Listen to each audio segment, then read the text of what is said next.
Plaster करवाते हैं, लेकिन अगर उसको सही तरीके से आप नहीं करते हो तो आपकी दीवारों में सब पेंट करने के बाद, पुट्टी करने के बाद पपड़ी बन के प्लास्टर निकल आता है, क्रैक्स दिखने लग पड़ते हैं।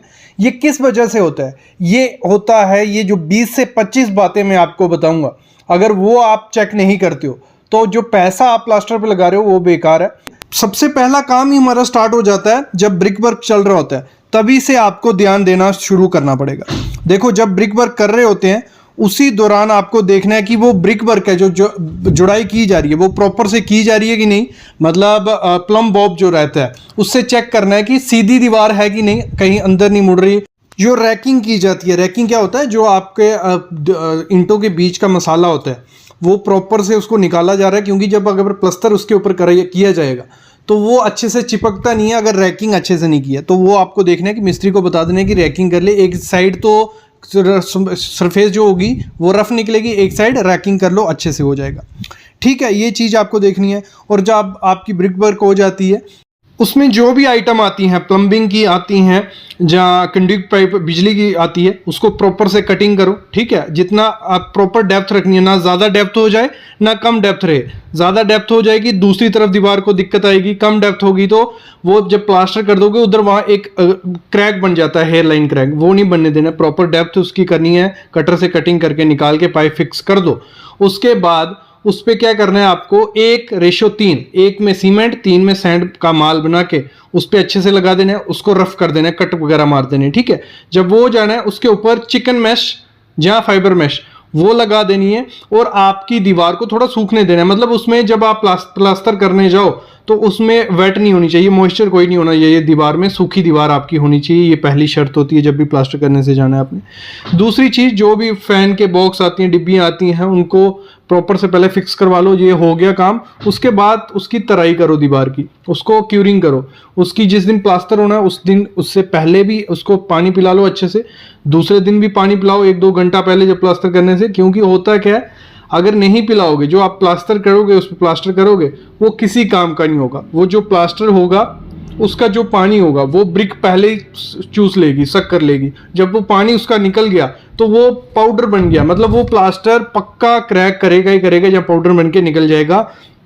तो ये बहुत इंपॉर्टेंट चीज़ होती है कि उसको क्यूरिंग करनी ही करनी है। जब ये ब्रिक वाली चीज़ें आपने देख ली, ब्रिक वर्क वाली चीज़ें देख ली, उसके बाद आपको प्लास्टर करना है। प्लास्टर में आपको सबसे पहले क्या करना है, आपको उसमें ठैया बना लेना है। जब ठैया बना लोगे आप, मतलब पैक्स जो रहते हैं छोटे छोटे, जैसे आप ये प्रोसीजर देख रहे हो, ये क्या किया जा रहा है, आपके मतलब रूम को एक तो स्केयर किया जा रहा है, काफ़ी अच्छी चीज़ रहती है। दूसरा, इसमें प्लास्टर प्रॉपर आता है कि कहाँ कितना प्लास्टर चढ़ेगा वो पहले आपको आइडिया लग जाएगा। ये पैक्स बना लेने हैं। और जैसे मैंने कहा था, आपकी टेढ़ी मेढ़ी दीवार रहेगी तो दिक्कत क्या होती है, कई जगह ज़्यादा प्लास्टर चढ़ेगा, कई जगह कम, क्योंकि जो प्लास्टर करने वाला होगा वो तो यही रखेगा कि आपकी दीवार एक जैसी दिखे। तो इस चक्कर में वो कई जगह प्लास्टर ज़्यादा चढ़ा देगा, जहाँ ज़्यादा चढ़ा देगा वो पपड़ी बन के निकल जाएगा, और जहाँ कम चढ़ेगा वहाँ क्रैक आ जाएंगे। तो ये दिक्कत रहती है। तो ये आपको पहले ही ध्यान देना है कि आपका ब्रिक वर्क बढ़िया से होना चाहिए। फिर जो आपको क्या करना है, नेक्स्ट चीज़, जैसे ही आपकी जो ब्रिक वर्क हो गया होता है उसमें जो बाइंडिंग वायर शटरिंग वाली लगाई होगी, जहाँ खील लगी होगी, जहाँ लकड़ा लगा होगा, जहाँ पेपर लगा होगा, वो सब कुछ साफ कर लेना। नहीं तो प्लास्टर वाला क्या करता है, जब पानी मारा होता है तो नरम हो गई होती है, उसी के ऊपर लगा देता है। इतनी मेहनत नहीं मारता वो प्लास्टर वाला, वो बोलता है कि जुड़ाई वाले का काम था, वो तो लगा देता है। लेकिन बाद में क्या होता है, वो चीज़ सड़ जाती है अंदर से, और जहाँ तो उसमें डिट्रॉइड, तो क्रैक आपके वहाँ शुरू हो जाते हैं, ये दिक्कत आती है। जो भी आपका सरफेस होता है, मतलब कंक्रीट का सरफेस, उस पर पहले हाकिंग कर लो, टाचा मार लो ऐसे, मतलब सरफेस को रफ किया होगा तो जब उस पर प्लास्टर चढ़ाओगे वो अच्छे से चिपकेगा, कोई दिक्कत उसमें नहीं आएगी। अगर नहीं किया रहेगा तो वो बाद में, अभी तो चिपक जाएगा, जब थोड़ा टाइम बाद वो निकल जाएगा पपड़ी बन के। और जहाँ आपका कंक्रीट का सरफेस और ब्रिक का सरफेस होता है उस जॉइंट पे क्रैक्स के चांसेस बढ़े रहते हैं। तो उस पे क्या करना है, आपको चिकन मैश या फाइबर मैश दोनों तरफ इस तरीके से चढ़ा देनी है और फिर उस पर प्लास्टर करना है, तो कोई दिक्कत उस पर नहीं आएगी। और हमेशा ये चीज़ ध्यान रखना, जो प्लास्टर करोगे आप, अंदर का प्लास्टर, इंटरनल प्लास्टर करोगे, वो 10 से 12 mm का रखना मोटाई, उसकी थिकनेस जितनी कम होगी उतना अच्छा रहता है।